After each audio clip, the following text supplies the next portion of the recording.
പിന്നീട് സന്തനുവിനും സത്യാവതിക്കും 2 കുട്ടികൾ പിറന്നു, ചിത്രാംഗദനും വിചിത്രവീര്യനും. വർഷങ്ങൾക്ക് ശേഷം സന്തനു മരണമടഞ്ഞു. മൂത്ത മകനായ ചിത്രാംഗദൻ ഭരണം ഏറ്റെടുത്തു. എന്നാൽ അധിക നാൾ ചിത്രാംഗദന് ഭരിക്കുവാൻ കഴിഞ്ഞില്ല. ഒരു യുദ്ധത്തിൽ അയാൾ അപ്രതീക്ഷിതമായി മരണമടഞ്ഞു. ഭരണം കൈകാര്യം ചെയ്യുവാനുള്ള പ്രായം ഇളയ സഹോദരനായ വിചിത്രവീര്യനുണ്ടായിരുന്നില്ല. അതുകൊണ്ടുതന്നെ അവന് പ്രായമാകുന്നതുവരെ ഭീഷ്മ ഭരണം കൈകാര്യം ചെയ്യുവാൻ തുടങ്ങി.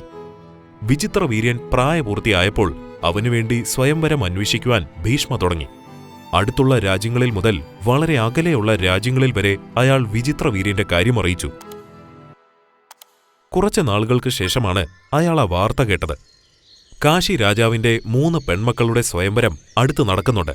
ഹസ്തിനപുരത്ത് നിന്നും ഏറ്റവും അടുത്ത് സ്ഥിതി ചെയ്യുന്ന രാജ്യങ്ങളിലൊന്നാണ് കാശി. എന്നിട്ടും സ്വയംവരം ഇവിടെ ക്ഷണിച്ചില്ല.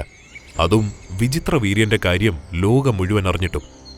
അതിന്റെ കാരണമറിഞ്ഞപ്പോൾ അയാളുടെ ദേഷ്യം ആളിക്കത്തി.